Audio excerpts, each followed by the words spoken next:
الله الرحمن الرحيم وإذ ابتلى إبراهيم ربه بكلمات فأتمهن قال إني جاعلك للناس إماما قال ومن ذريتي قال لا ينال عهد الظالمين.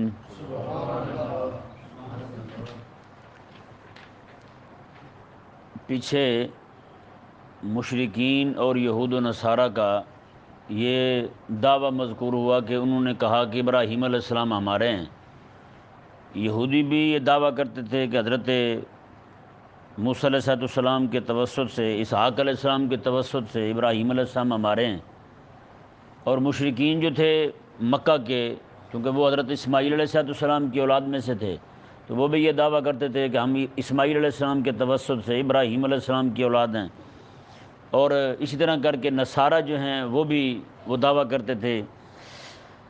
اللہ تبارک و تعالی نے ان تینوں گروہوں کو فرمایا، ابراہیم علیہ السلام کی عظمت اور شان اور ابراہیم علیہ السلام کا رب تبارک و تعالی کے ایک ایک حکم پر قربان ہونے کے لیے تیار ہو جانا، اپنا مال، اپنی اولاد، ہر چیز قربان کرنے کے لیے تیار ہونا۔ رب تبارک و تعالی نے یہ بیان کر کے انہیں فرمایا کہ جس کے بارے میں تم کہہ رہے ہو ہم ان کے ہیں، ان کا طریقہ کیا تھا؟ وہ تو اپنی جان دینے کے لیے تیار ہو جاتے تھے۔ میں نے تمہیں کہا کہ میرے حبیب کو مان لو، تم یہ نہیں مان رہے ہیں۔ رب تبارک و تعالی نے کچھ چیزیں حضرت ابراہیم علیہ السلام کے متعلق بیان فرمائی۔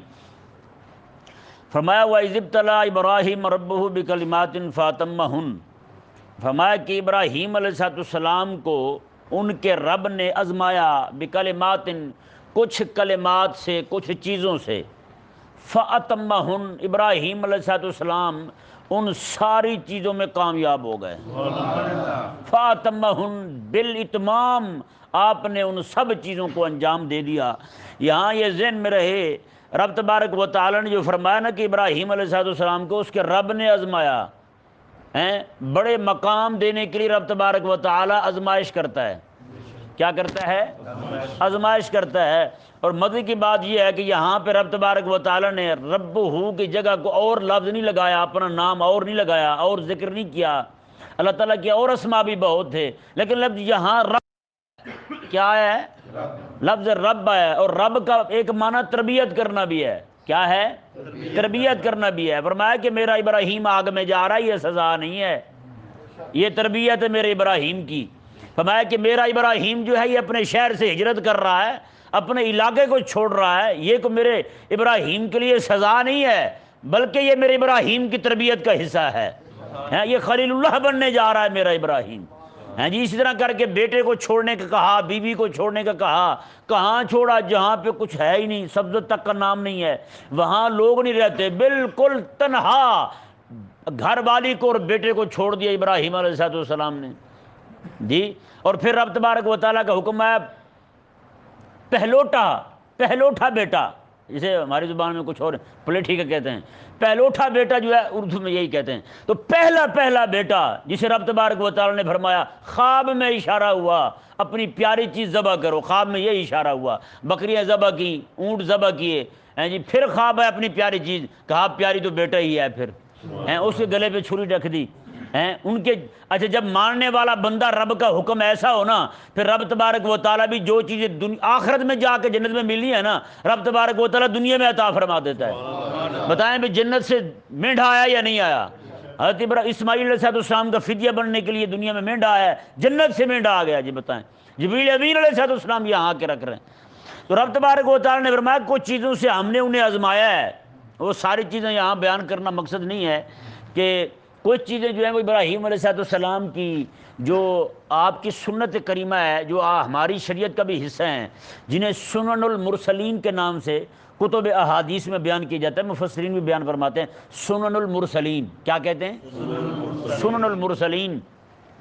جیسے داڑھی شریف جو ہے، یہ داڑھی یہ حضرت ابراہیم علیہ السلام کا طریقہ مبارکہ، اور اس کی جناب درستگی کرنا اور مونچھوں کو پست کرنا، اور حضرت سیدنا ناخن جو ہے یہ کاٹنا ابراہیم علیہ السلام کی سنت ہے۔ ختنہ کرنا یہ بھی ابراہیم علیہ السلام کی سنت ہے۔ ختنہ کرنے کا بھی عجیب طریقہ ہوا حضرت جبریل امین علیہ السلام آئے، آ کے ابراہیم علیہ السلام کو کہا کہ رب نے حکم دیا ہے ختنہ کرنے کا۔ ابراہیم علیہ السلام کی عمر بھی کافی تھی اس وقت، تو جبریل امین علیہ السلام گئے، واپس آئے تو ابراہیم علیہ السلام جو کلہاڑے کے ساتھ ختنہ کر کے بیٹھے ہوئے ہیں اور خون بہہ رہا ہے۔ تو جبریل امین علیہ السلام عرض گزار ہوئے، حضور میں تو جنت سے آپ کے لیے یہ اوزار لے کے آیا تھا، یہ چیزیں جنت سے لے کے آیا تھا، آپ کو تکلیف بھی نہیں ہونی تھی۔ تو فرمایا کہ جب رب تبارک و تعالیٰ کا حکم آ جائے پھر یہ دیکھنا تکلیف کس میں ہے یا کس میں نہیں ہے، پھر سکون طلبی آرام طلبی میں یہ عاشقوں کا کام ہے ہی نہیں۔ کتنی بڑی بات ہے، کلہاڑے کے ساتھ ختنہ کر دی، کوئی کرتا ہے یار یہاں؟ فرمایا کہ میرا ابراہیم تو وہ ہے، تم فاتمہن، ایک ایک چیز میں فرمایا کہ میرا ابراہیم پورا اترا ہے۔ رب تبارک و تعالی نے ارشاد فرمایا، اب کیا ہوا، وہ تربیت پوری ہوئی تو رب نے انعام کیا دیا، قال انی جاعلک للناس اماما، اللہ تعالی نے فرمایا کہ اب میں تجھے لوگوں کا امام بنانے لگا ہوں، لوگوں کا امام بنانے لگا ہوں۔ آج بتائیں جی پوری دنیا کے اندر کوئی بھی بندہ ابراہیم علیہ السلام کا منکر نہیں ہے۔ ابراہیم علیہ السلام کو سارے مانتے، یہودی ہوں نصارہ ہوں کوئی بھی ہوں۔ رب تبارک و تعالی نے ارشاد فرمایا جی دیکھیں،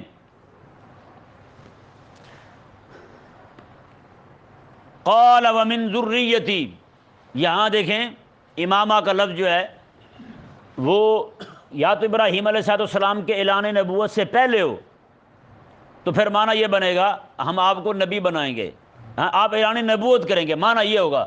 اگر اعلان نبوت کے بعد ہو تو پھر وہ معنی ہوگا کہ امام بنیں گے آپ کو، ہر گروہ آپ کو اپنا مانے گا، پھر معنی یہ ہوگا اس کا۔ تو ابراہیم علیہ السلام نے جب دیکھا نا کہ میرے رب مجھے نبوت کا تاج پہنا رہا ہے تو ابراہیم علیہ السلام نے فوراً عرض کی رب تبارک و تعالیٰ کی بارگاہ میں، قال ومن ذریتی، مولا میری اولاد میں سے کچھ لوگوں کو بھی نبوت دے دینا، میری اولاد میں سے کچھ لوگوں کو بھی دے۔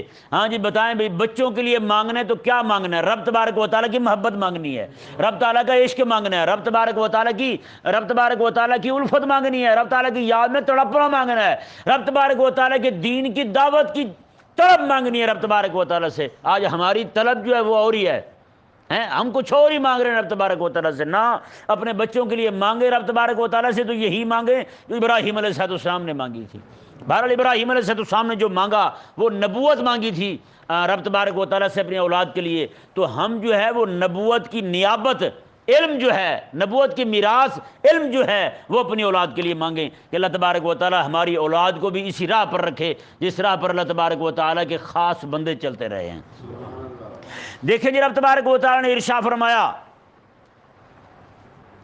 رب تعالیٰ نے فرمایا کہ ابراہیم تیری یہ دعا قبول ہے، لیکن ساتھ ہی فرمایا لا ینال عہد الظالمین، یہ میرا عہد جو ہے یہ ظالموں کو نہیں پہنچے گا، جو ظالم ہوں گے وہ ان کو یہ عہد نہیں پہنچے گا، یہ عہد رہا تیرے ساتھ، نبی بناؤں گا، موسیٰ کو بناؤں گا، عیسیٰ کو بناؤں گا، لیکن جو بندے ایسے ہوں گے جو ظالم ہوں گے وہ نبوت کا حصہ ان کو نہیں ملے گا۔ یہ آیت مبارکہ واضح کرتی ہے کہ نبی ہوتا ہی معصوم ہے، نبی کیا ہوتا ہے؟ معصوم ہوتا ہے۔ رب نے خود فرما دیا کسی ظلم کرنے والے کو نبوت نہیں ملے گی، جو جن کو نبوت ملی ہے تو وہ ظلم کرنے والے نہیں تھے۔ یہ آیت مبارکہ میں صرف اشارہ دوں گا، اس آیت مبارکہ سے نعوذ باللہ یہ رافضی ہے نا کالے، انہوں نے یہ کہا ہے کہ حضرت ابوبکر اور عمر ظالم ہیں، نعوذ باللہ من ذالک، تو یہ لوگ جو ہیں نعوذ باللہ من ذالک، ان کا رد میں نے اپنی تفسیر ناموس صحابہ میں اس آیت کے تحت تفصیلاً کیا ہے، دوستوں کے پاس ہو تو اسے اس مقام کو ذرا خاص طور پہ پڑھیں۔ رب تبارک و تعالی نے ارشاد فرمایا جی دیکھیں، وَإِذْ جَعَلْنَا الْبَيْتَ مَثَابَةً لِلنَّاسِ وَأَمْنًا، اور فرمایا کہ اور ہم نے بیت اللہ کو یعنی کعبہ مشرفہ کو مثابہ، کیا بنایا؟ مثابہ بنا دیا، لوٹنے کی جگہ۔ کون سی جگہ بنائی؟ لوٹنے کی جگہ۔ بتائیں بھائی، جو بندہ کہتے ہیں جی ایک بندہ بار جو بندہ جاتا ہے نا جی، تڑپ تو ہوتی ہے اسے، ایک بار آ جائے تڑپ بڑھ جاتی ہے، کئی ساری چیزیں دیکھ کے بندے کا شوق مٹھا ہو جاتا ہے، مینار پاکستان دیکھ لیا شوق پورا ہو گیا، چڑیا گھر چلا گیا شوق پورا ہو گیا، لیکن قربان جائیں رب تبارک و تعالیٰ کے گھر کی عظمت اور شان کے، تو ایک بار ہو آیا ہے تڑپ اس کی بڑی ہے، شوق اس کا بڑا ہی ہے، شوق کم نہیں ہوا۔ تو اللہ تبارک و تعالیٰ کے اللہ تعالیٰ نے خود ارشاد فرمایا مثابۃ للناس، ہم نے لوگوں کے لیے مثابہ بنا دیا ہے، لوٹنے کی جگہ۔ مثابہ صابہ یصوب، صابہ یصوب لوٹنے کو کہتے ہیں۔ جیسے مثال کے طور پر کو آپ نماز پڑھتے ہیں نا، اس کا اجر آپ کو ملتا ہے، اس اجر کو ثواب کہتے ہیں۔ کیا کہتے ہیں؟ لوٹ کے آ رہا ہے نا، ہے وہی نماز لیکن کسی اور صورت میں، انعام کی صورت میں آپ کے پاس آ رہی ہے۔ روزہ رکھا ہے آپ نے، اس کا ثواب آ رہا ہے، وہ لوٹ کے نیکی آ رہی ہے نیکی لیکن انعام کی صورت میں آ رہی ہے، رب تعالیٰ کی رضا کی صورت میں آ رہی ہے، تو اسے ثواب اس لیے کہتے ہیں۔ کیا کہتے ہیں اسے؟ ثواب کہتے ہیں اسے۔ رب تبارک و تعالیٰ نے وَأَمْنَا، اور امن کی جگہ بنا دی۔ یہ ذہن میں رہے، یہ امن کی جگہ ابراہیم علیہ السلام نے جب سے کعبہ بنایا نا، تب سے یہ امن کی جگہ ہی آ رہی ہے۔ یہاں تک کہ کسی بندے نے اپنے باپ کے قاتل کو بھی دیکھا نا، وہ حرم میں آ گیا ہے تو اس نے حرم میں اسے اپنے باپ کے قاتل کو بھی کچھ نہیں کہا۔ حضرت عبداللہ بن عمر فرماتے ہیں مجھے پتہ چل جائے نا میرے ابا جی حضرت عمر کا قاتل حرم میں داخل ہو چکا ہے، آپ فرماتے ہیں میں اسے بھی کچھ نہیں کہوں گا، اسے بھی کچھ نہیں کہوں گا۔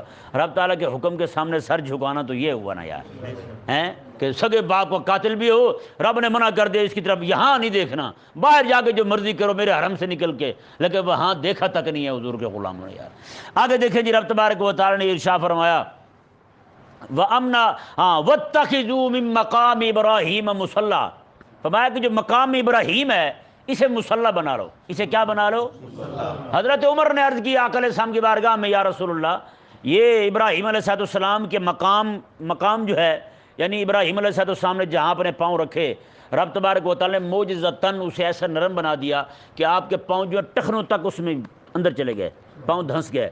آج تک وہ نشان موجود ہے، آج تک وہ نشان موجود ہے۔ پہلے یہ کعبہ شریف کے ساتھ تھا، بالکل کعبے کے ساتھ تھا مقام ابراہیم جو ہے، وہ جو گولڈن رنگ کا، سنہرے رنگ کا آپ گنبد دیکھتے ہیں چھوٹا سا، وہ بنا ہوا ہے، شیشے اس میں لگا ہوا ہے، وہ جس جگہ پر آج ہے نا یہ حضرت عمر کا رکھا ہوا ہے۔ کس نے رکھا یہاں؟ حضرت عمر رضی اللہ تعالیٰ نے یہاں رکھا تھا، کیونکہ حاجی بڑھ گئے تھے تو اس لیے انہوں نے کہا کہ اسے تھوڑا سا ہٹ کے رکھا جائے تاکہ حاجی جو ہیں وہ طواف کر سکیں، لیکن آج تو اللہ تعالیٰ نے اتنا کرم کیا، آج وہاں بھی تھوڑے سے حاجی ہوتے ہیں، باقی سارے باہر ہوتے ہیں، پھر حاجی اتنے بڑھے کہ انہیں جناب اوپر منزل بنانی پڑی، اوپر سے حاجی گزر رہے ہوتے ہیں، اس طرح کر کے کہ نہیں سمجھ آیا مسئلہ۔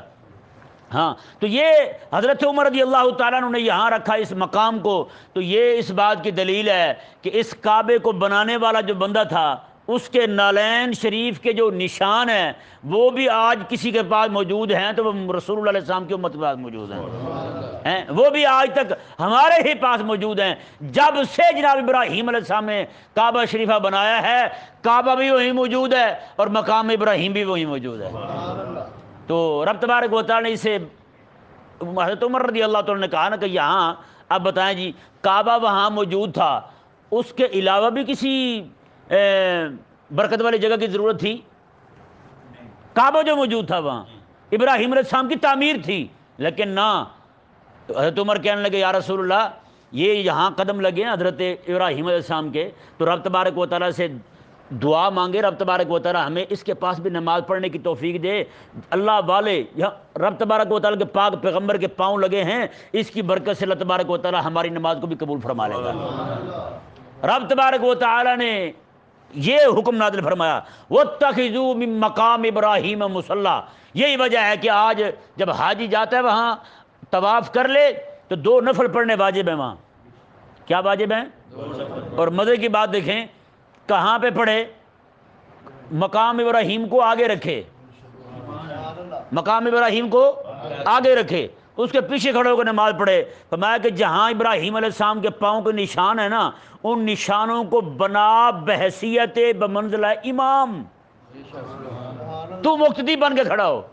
یہی وجہ ہے کہ وہ نفل امامت کے جماعت کے ساتھ نہیں پڑھے جاتے، اکیلے پڑھے جاتے ہیں۔ میں ان کو بنا بمنزلہ امام کے، پھر تو 2 نفل پڑھ یہاں پر۔ اچھا وہاں رش ہو، چھوٹ بھی تو دیتے نا اسلام، تنگی نہیں کرتا اسلام کسی پر بھی۔ میں اگر رش ہو گیا ہے تو میں کہ پھر اس طرح کر مقام ابراہیم سے ہٹ کے پڑھ لے، نیت تیری یہی ہو، اسی کے سامنے پڑھ رہا ہوں، تیرے نفل ادا ہو جائیں گے۔ اگر وہاں بھی رش پڑ گیا ہے، کوئی مجبوری بن گئی ہے، کوئی ضروری بن گیا ہے، کام نکلنا پڑ گیا ہے، تو میں پورے حرم کے اندر، مسجد حرام تو مسجد حرام رہی نا، مسجد حرام کے باہر صرف حرم کے اندر جہاں بھی نفل پڑھ لے گا تیرے نفل وہی مانے جائیں گے جہاں پہ مقام ابراہیم کے سامنے کھڑے ہو کے پڑھے جاتے ہیں۔ بتائیں بھائی، رب تبارک و تعالی نے ارشاد فرمایا وَعَهِدْنَا إِلَىٰ إِبْرَاهِيمَ وَإِسْمَاعِيلَ أَن طَهِّرَ بَيْتِيَ لِلطَّائِفِينَ وَالْعَاكِفِينَ وَالرُّكَّعِ السُّجُودِ۔ اللہ تعالیٰ نے فرمایا یہاں پہ پھر تعریض ہو رہی ہے مکے کے کافروں کو، جی، جنہوں نے حبیب کریم علیہ السلام کو وہاں سے نکال دیا تھا۔ رب تعالیٰ نے فرمایا ابراہیم علیہ السلام اور اسماعیل علیہ السلام سے تو ہم نے کچھ عہد اور ہی لیا تھا۔ وہ عہد کیا تھا؟ ہم نے ابراہیم سے اور اسماعیل سے یہ عہد لیا تھا ان طہر بیتی للطائفین، کہ طواف کرنے والوں کے لیے میرا گھر پاک رکھنا۔ تو مطلب کیا ہے؟ اس آیت مبارکہ کے اندر یہ مسئلہ بیان ہو رہا ہے کہ طواف پاک رکھنا میرا گھر، اور طواف کرنے والوں کو روکنا بھی نہیں ہے۔ جیسے بندہ کہے ہاں جی آپ گھر میں مہمانوں کے لیے کھانا تیار رکھنا، لیکن گھر والی ایسی دانا ہو کھانا تو تیار کر دے لیکن مہمانوں کو اندر نہ آنے دے۔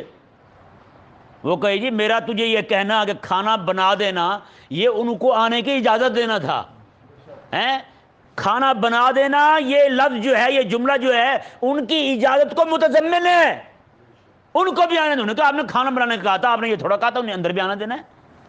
یہ تو عجیب بیوقوفی ہے۔ رب تبارک و تعالی نے فرمایا کہ میں نے ان سے عہد لیا تھا کہ اس گھر کو پاک رکھنا، وہ عہد تم تک بھی آ رہا تھا۔ تمہارے ذمہ کیا تھا؟ للطائفین، طواف کرنے والوں کے لیے، والعاکفین، اور اعتکاف کرنے والوں کے لیے، والرکع السجود، اور رکوع کرنے والے اور سجدہ کرنے والوں کے لیے تم نے اس گھر کو پاک رکھنا ہے، مطلب انہیں آنے بھی دینا ہے۔ تم نے کیا کیا؟ یہاں بت رکھ دیے ہیں، کعبے کو پلید کر دیا تم نے، یہاں گندگی پھیلا دی تم نے، یہاں شرک شروع کر دیا تم نے۔ جس گھر کو پاک رکھنے کا حکم تھا اور جو پاک کرنے آئے تھے انہیں تم نے داخل نہیں ہونے دیا ہیں۔ تو پھر اس کا ولی، اس کا وہ جو ہے وہ خدمت گزار، اس کا متولی تو وہی بنتا ہے نا جو اسے پاک رکھے اس طرز پہ جس طرز پہ ابراہیم اور اسماعیل نے پاک رکھا ہے۔ تو تم تو اس کے ذمہ یہ کر ہی نہیں سکتے۔ علماء اسے یہ ثابت کرتے ہیں مسجد کا متولی بھی وہ ہونا چاہیے جس کے اپنے کام ٹھیک ہوں، جس کا اپنا عقیدہ ٹھیک ہو، جیسے جہاں رب تبارک و تعالیٰ نے تم متولی ہو ہی نہیں سکتے کعبے کے، تمہیں تو کہا تھا کہ مسجد میرے گھر کو صاف رکھنا ہے، کن کے لیے؟ طائفین، عاکفین، رکع السجود، ان کے لیے تم نے پاک رکھنا ہے، ان کو روکنا نہیں ہے تم نے۔ لیکن تم نے کیا کیا ہے؟ تم نے یہاں بت لا کے کھڑے کر دیے، 360 بت صرف ایک گھر میں رکھ دیے جسے پاک رکھنے کا حکم تھا، جس گھر کا تقاضا یہی تھا کہ سوائے رب کو کسی کے سامنے نہ جھکو جائے، تم نے اسی گھر میں 360 بت رکھ دیے ہیں۔ اتنا بڑا بت رکھ دیا تم نے وہاں جس کا قد کعبے سے بھی اونچا ہے۔ کیسے لوگو تم؟ رب تبارک و تعالی نے ارشاد فرمایا، جی دیکھیں، وَإِذْ قَالَ إِبْرَاهِيمُ، اب ابراہیم علیہ السلام دعا کر رہے ہیں، کیا کر رہے ہیں؟ دعا کر رہے ہیں۔ وَإِذْ قَالَ إِبْرَاهِيمُ رَبِّ اجْعَلْ هَٰذَا بَلَدًا آمِنًا، عرض کرتے ہیں رب کی بارگاہ میں، اے میرے رب، اجعل هَٰذَا بَلَدًا آمِنًا، اس شہر کو امن والا بنا دے۔ ہیں جی، یہاں ایک بیٹے کو اور گھر والی کو چھوڑ کے جا رہے ہیں تو یہ دعا کر رہے ہیں مولا اس گھر کو امن والا بنا دے، وَارْزُقْ أَهْلَهُ مِنَ الثَّمَرَاتِ، اور اس کے رہنے والوں کو جو یہاں رہتے ہیں تیرے گھر میں رہتے ہیں، مزیدار بات آ رہی ہے آگے، جو تیرے اس گھر میں رہتے ہیں، یہاں رہتے ہیں، ان کو تو پھل عطا فرما، پھل بطور رزق عطا فرما۔ کیوں کہا؟ یہ نہیں کہا مولا یہاں جو پہاڑ بنے ہوئے ان کو ہٹا دے، یہاں پہ میری اولاد جو ہے بغات اگائے، یہ کرے وہ کرے، نہ نہ نہ، یہ نہیں کہا۔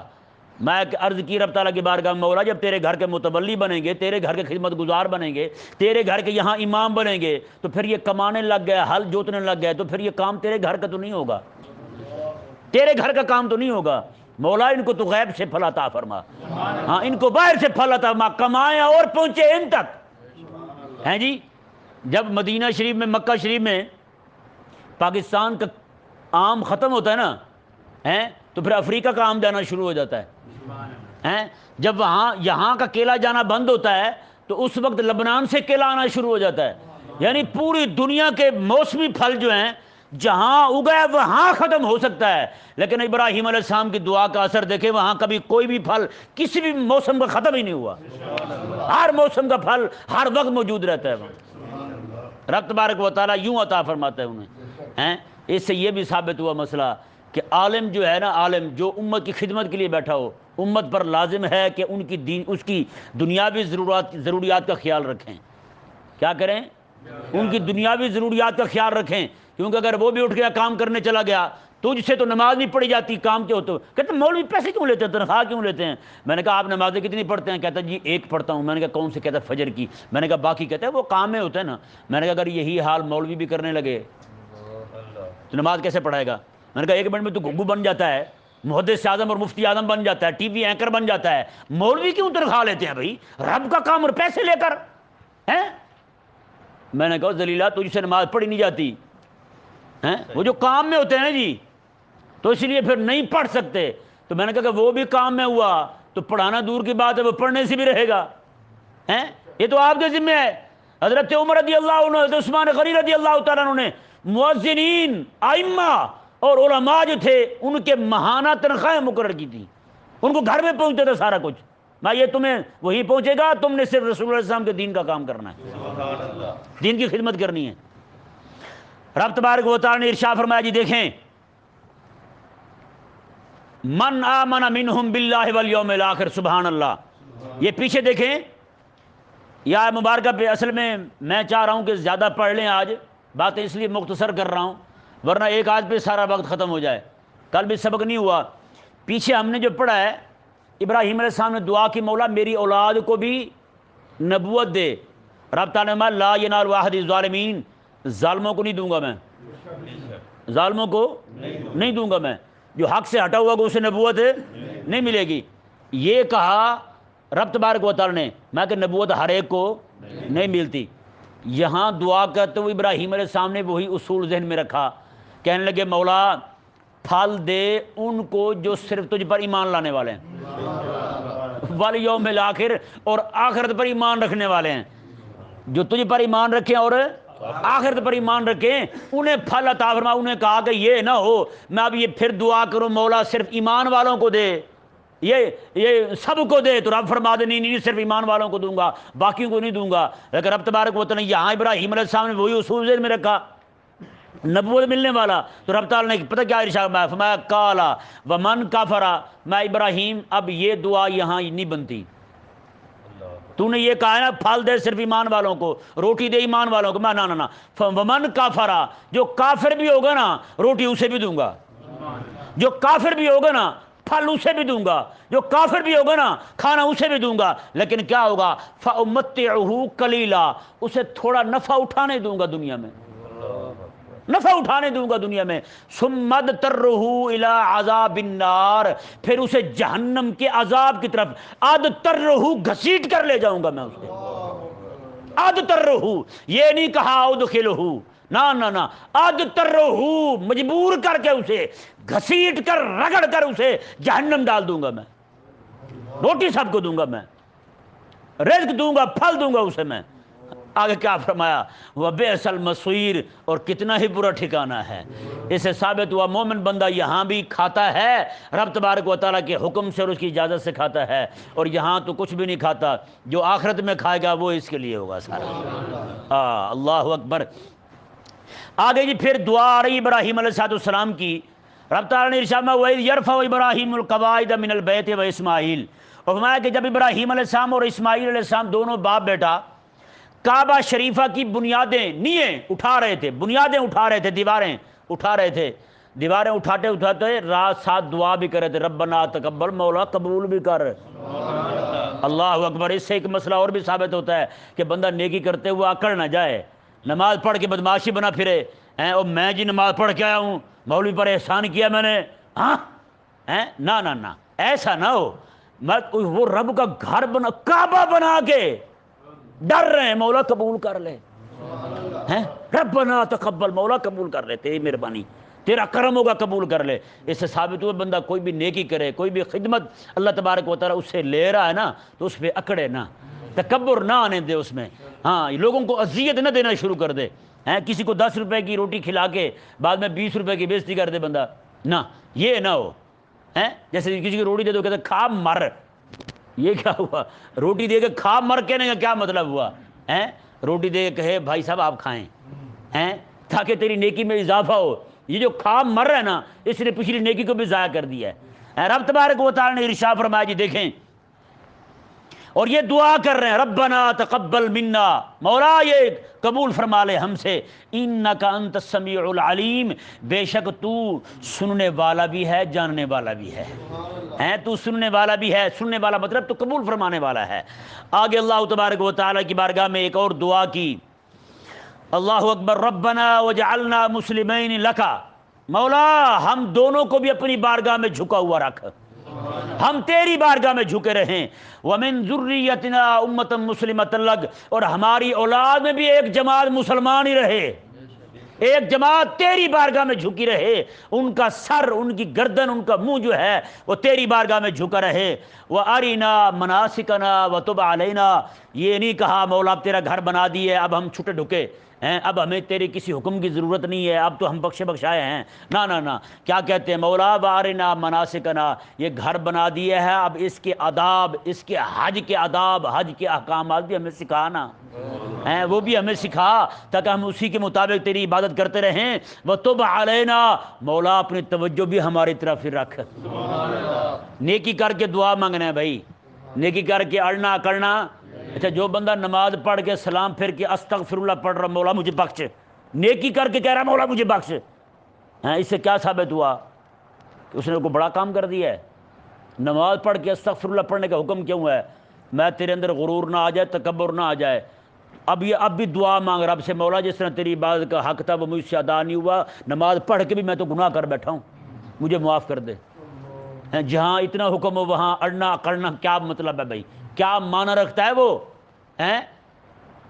نماز پڑھ کے جائے بندہ لوگوں کو حقیر سمجھنے لگے، وہ صوفیاء فرماتے ہیں ایک بندہ نیکی کر کے اس کے اندر تکبر پیدا ہو جائے، اور ایک وہ بندہ ہے جو گناہ کر کے اس کے دل میں رب تبارک و تعالیٰ کا خوف پیدا ہو جائے، فرماتے ہیں اس کی نیکی سے اس کا گناہ بہتر ہے، اس کی نیکی سے اس کا گناہ بہتر ہے۔ چلو اس رب کی طرف تو لے گیا نا، اس کی نیکی سے متکبر بنا گئی، پلید کر گئی، شیطان بنا گئی ہے اسے، کہ نہیں سمجھ پڑا مسئلہ؟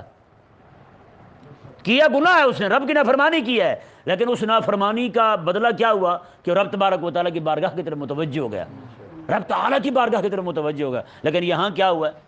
نیکی کر کے اکڑ گیا ہے، شیطانی صرف اس کے اندر پیدا ہو گئی، تو پھر نیکی اس کے لیے گناہ ثابت ہوا نہیں ہوا، نیکی اس نے اس طرح کی نہیں ہے جس طرح کرنے کا حق تھا۔ رب تبارک و تعالیٰ نے ارشاد فرمایا، جی دیکھیں، انک انت التواب الرحیم، بے شک تو بہت زیادہ توبہ قبول کرنے والا اور بڑا ہی مہربان ہے۔ اس سے جیسے فقیر آتے نا باہر مانگنے کے لیے، حاجی صاحب کی خیر، بچوں کی خیر، حاجی صاحب جیندے رہن، کہتے نہیں کہتے؟ لیکن ایک فقیر آتا ہے یہاں دھمکی بھی دیتا ہے، کہتا اب مر جاؤ، جب کچھ نہ دے انہیں پھر کہتا اب مر جاؤ، کچھ نہیں دیا تم نے، بڑے بڑے گھر بنا لیے تم نے۔ میں نے کہا پتہ نہیں یہ کون سا فقیر ہے یہ، میں نے کہا اگلی بار لینے کے لیے دروازہ بند کر رہا ہے، اگلی بار کچھ نہ ملے۔ رب تبارک و تعالیٰ نے تعلیم فرمایا، ابراہیم علیہ السلام کا طریقہ مبارکہ دیکھیں، رب سے مانگ بھی رہے ہیں ساتھ ساتھ رب کی تعریف بھی کر رہے ہیں، مولا تو بڑا کریم ہے، تو تواب بھی ہے، تو رحیم بھی ہے، اور کرم فرمانا ہم پر بھی اتنوں کو دینے والا ہے، ہمیں بھی عطا فرما دے۔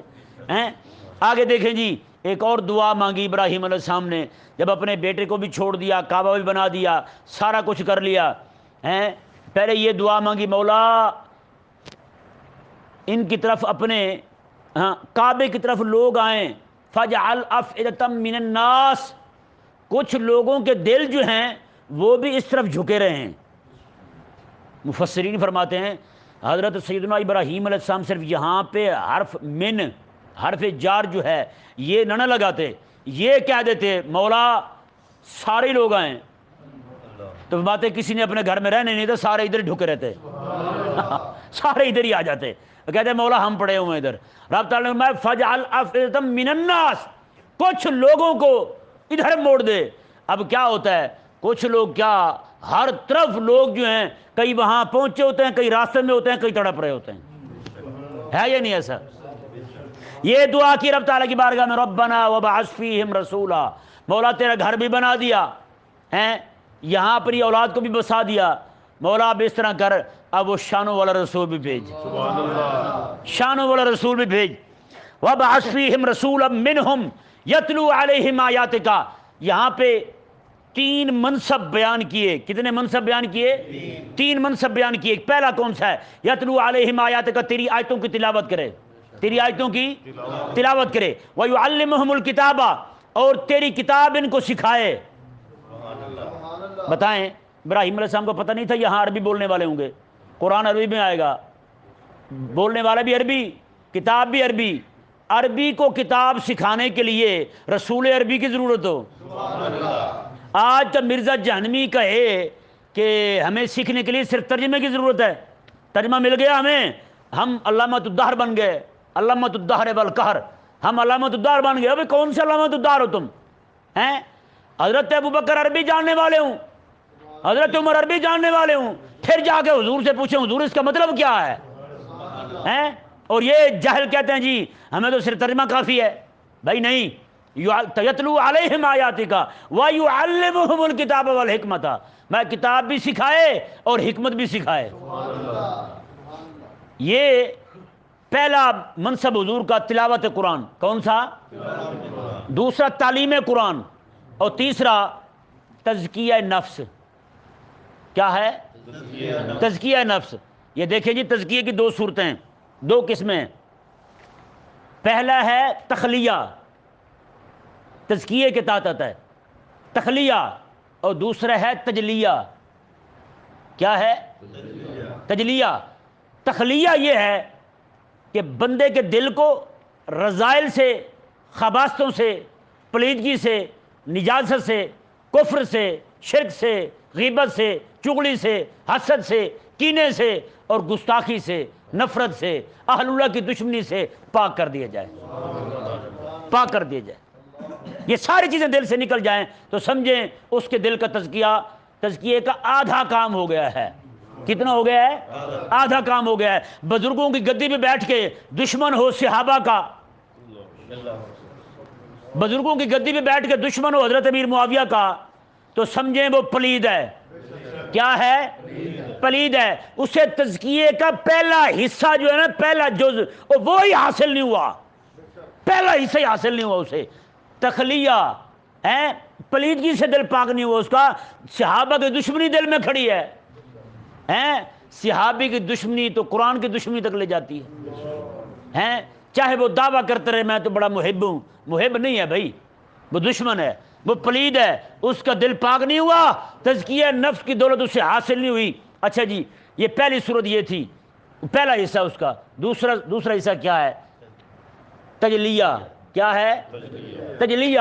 تجلیہ یہ ہے منور کر دینا، یہ تجلیات سے بنا ہے۔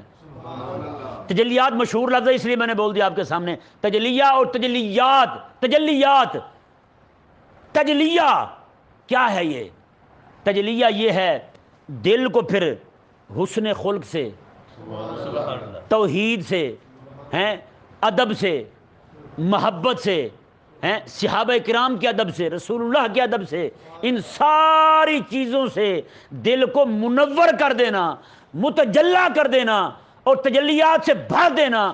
یہ جب یہ چیز بندے کو حاصل ہو جائے گی تو اس بندے کا تزکیہ پورا ہو جائے گا، تزکیہ پورا ہو جائے گا۔ اس سے ثابت ہوا کہ صرف گناہ، کفر سے، شرک سے، توحید سے، یہ کفر سے، شرک سے بچنا جو ہے تزکیہ پورا نہیں ہوا۔ پورا کب ہوگا؟ شرک کو چھوڑ کے ایمان کو اپنا لے، شرک کو چھوڑ کر، کفر کو چھوڑ کر توحید کو اپنا لے، رسول اللہ کی گستاخی کو چھوڑ کر ادب کو اپنا لے، صحابہ کی دشمنی کو چھوڑ کر ان کی محبت دل میں لے آئے۔ یہ جو ہے تزکیہ بھی ہو رہا ہے ساتھ ساتھ، یعنی کہ تخلیہ بھی ہو رہا ہے اور ساتھ ساتھ تجلیہ بھی ہو رہا ہے، دونوں چیزیں آ رہی ہیں۔ اب اس سے کیا ثابت ہوا؟ تخلیہ کہتے ہیں ناپاک چیزوں کو نکالنا، اور تجلیہ کہتے ہیں پاک چیزوں کو دل میں بسانا۔ کہ نہیں سمجھ آیا؟ جس کے دل میں بت ہو تو سمجھو تزکیے کی دونوں صورتیں نہیں پائی جا رہی۔ بت نکل گیا، وہاں رب تعالیٰ کی توحید آ گئی، توحید بت نکلا، شرک نکلا تو سمجھو تخلیہ ہو گیا، رب تعالیٰ کی توحید آ گئی، سمجھو تجلیہ ہو گیا۔ رسول اللہ علیہ السلام کی نفرت اور بغض جو ہے آقا علیہ السلام کا دل سے نکل گیا، تخلیہ ہو گیا۔ آقا علیہ السلام کی محبت، حضور کا پر ایمان، حضور کا ادب و احترام دل میں آ گیا تو سمجھو تجلیہ ہو گیا۔ رب تبارک و تعالیٰ نے فرمایا کہ میرے حبیب علیہ السلام نے اپنے سارے صحابہ کی تربیت یوں ہی کی ہے، سارے صحابہ حضور کے سب کی تربیت ایسے ہی ہوئی ہے۔ یعلمہم الکتاب والحکمت ویزکیہم، سب کا تزکیہ ایسا ہی ہوا ہے جیسے اللہ تبارک و تعالیٰ نے قرآن پاک میں فرمایا اور ابراہیم علیہ السلام نے دعا کی تھی ان کے لیے۔ اس سے کیا ثابت ہوا؟ اب دیکھیں آقا علیہ السلام کے 3 منصب حضور کے بیان ہوئے. پہلا کون سا؟ تلاوت قرآن. دوسرا تعلیم قرآن اور تعلیم حکمت. اور تیسرا تزکیہ. کتنے ہو گئے؟ 3 منصب رب تعالیٰ نے قرآن کے آقا علیہ السلام کے یہاں بیان کیے. اب تینوں منصبوں کو علیحدہ علیحدہ لے لیا لوگوں نے. 3 مظہر ہو گئے آقا علیہ السلام کی صفات کے. کچھ لوگ وہ بھی ہیں جن کو اللہ تعالیٰ نے تینوں چیزوں اکٹھی عطا کر دی ہیں. تلاوت قرآن یہ حافظوں اور قاریوں کا کام ہے. تعلیم قرآن یہ علماء کا کام ہے. تعلیم قرآن بھی اور تعلیم حکمت بھی یہ کن کا کام ہے؟ علماء کا کام ہے. اور تزکیہ نفس جو ہے یہ خانقاہوں کے اندر صوفیاء کر رہے ہیں. خانقاہوں کے اندر صوفیاء کر رہے ہیں. تو یہ تینوں جو ہیں یہ رسول اللہ علیہ السلام کے ہی نائب ہیں. تینوں رسول اللہ علیہ السلام کے نائب ہیں. لیکن کئی لوگ وہ ہوتے ہیں جنہیں اللہ تبارک و تعالیٰ یہ تینوں صفتیں اکٹھی عطا فرما دیتا ہے. تینوں صفتیں اکٹھی، تلاوت قرآن بھی، تعلیم قرآن بھی، تعلیم حکمت بھی، اور تزکیہ نفس بھی. تزکیہ نفس بھی، یہ تینوں اکٹھی چیزیں. اب دیکھیں جی، امت میں استعداد کے حساب سے 4 قسم کے درجے ہو گئے. کتنے ہو گئے؟ 4 قسم کے درجے ہو گئے. پہلا تلاوت قرآن. عوام ہے جو بیچاری صرف قرآن ہی سن رہی ہے. سویرے سویرے ٹی وی پہ قرآن سن لیا انہوں نے، ٹی وی پہ قرآن سن رہے ہیں. بتائیں یار، یہ مسجد شریف ہے نا، یہاں پہ آپ گانا گانے کی اجازت دیں گے؟ کیوں؟ مسجد کی بے ادبی ہے. تو جہاں گانا گایا گیا ہے وہاں قرآن پڑھنے کی اجازت دیں گے؟ کیوں؟ قرآن کی بے ادبی ہے یا نہیں؟ تو ٹی وی پر دونوں چل رہی ہیں. ٹی وی پر دونوں چل رہی ہیں. کیا شان پائی ہے ہم نے. ہاں جی، قرآن سیکھتے ہیں، بالکل سیکھتے ہوں. کہاں سے بھی؟ ٹی وی سے. ہاں، جس کا امام اور استاد ہی ٹی وی ہو ہیں اس کا علم کہاں تک جائے گا بھائی؟ یہ بھی تو ذہن میں رہے. یہ جو طریقے ہیں جو ہم بیٹھے پڑھا رہے ہیں، ایماندار والی بات ہے یہی رسول اللہ علیہ السلام کا دیا ہوا طریقہ ہے. اور اس کے علاوہ کوئی بندہ ہٹ کے کہے گا جب میں سیکھ جاؤں، وہ نہیں سیکھ سکتا، وہ گمراہ ہی ہوگا. دیکھنا آگے دیکھیں جی، یہ تلاوت قرآن یہ عوام کر رہی ہے، سن رہی ہے تلاوت. اور دوسرا تعلیم قرآن. کیا؟ تعلیم قرآن یہ علماء کر رہے ہیں. کون کر رہے ہیں؟ علماء کر رہے ہیں. اور تیسرا وہ تعلیم حکمت، یہ اللہ تبارک و تعالیٰ خاص ان علماء کو عطا فرماتا ہے جن کو رب تبارک و تعالیٰ خود اپنی طرف سے احکامات کی حکمت ان کے دل میں ڈال دے. یہ حکم کیوں تو یہ حکم کیوں، یہ رب ڈالے. کون ڈالے؟ کیونکہ وہی حکیم ہے نا، وہی جانتا ہے یہ حکم میں نے کیوں دیا ہے. کہ نہیں سمجھ پڑا مسئلہ؟ آگے دیکھیں جی. اور تزکیہ یہ رب تبارک و تعالی خاص انہی بندوں کو عطا فرماتا ہے جو اس کے خاص چنیدہ ہوتے ہیں. کیا ہوتے ہیں؟ خاص چنیدہ بندے ہوتے ہیں. آج کے دور میں حقیقت کہہ رہا ہوں، آج کے دور میں تزکیے کی سب سے بڑی صورت جو ہے وہ یہی ہے کہ لوگوں کو دل سے کفر، شرک، الحاد، سیکولرزم، لبرلزم کی نفرت جو ہے وہ ڈالی جائے اور یہ چیزیں ساری نکال کے ایمان ان کے دلوں میں اجاگر کیا جائے. سب سے بڑی صورت یہی ہے، سب سے بڑی صورت یہی ہے. آج جو سے تسبیح پکڑ کے لوگوں کو اللہ اللہ کرنے پہ بٹھا دینا، میں حقیقت کہتا ہوں یہ وہ طریقہ ہمارے بزرگوں کا نہیں رہا. ہمارے بزرگوں کا یہ طریقہ نہیں رہا. ہمارے بزرگوں نے لوگوں کے دلوں میں ایمان داخل کیا ہے، لوگوں کے دلوں میں ایمان داخل کیا ہے، کفر کو نکالا ہے، شرک کو نکالا ہے، بدعات کو نکالا ہے، بے دینی کو نکالا ہے. آج الحاد، سیکولرزم، لبرلزم کا جن سر چڑھ کے بول رہا ہے، لیکن ایک آج ہم ہے کہ ہماری توجہ نہیں ہے اس طرف، ہماری ترجیحات ہی کچھ اور بن چکی ہیں. دیکھیں جی رب تبارک و تعالی نے ارشاد فرمایا، حضرت ابراہیم علیہ السلام آگے کیا کہتے ہیں؟ انکا انت العزیز الحکیم. کہنے لگے مولا بے شک تو غلبے والا اور حکمت والا ہے. تو غلبے والا حکمت والا ہے. یہ غلبے والا اور حکمت والا دونوں اکٹھے کیوں ہیں؟ غلبے والا طاقت والا ہے، تیرے جیسا طاقت والا کوئی نہیں ہے. ساتھ ہی کہا مولا اتنی طاقت ہونے کے باوجود بھی تو دھکے کے ساتھ کسی کو کوئی شے نہیں دیتا. طلب بھی ہو نہ اگلے بندے کی تڑپ، اسے طلب بھی ہو لینے کی، پھر عطا فرماتا ہے. ساتھ فرمایا حکیم، حکمت والا ہے، جس کو جو چاہیے ہوتی ہے وہی عطا فرماتا ہے.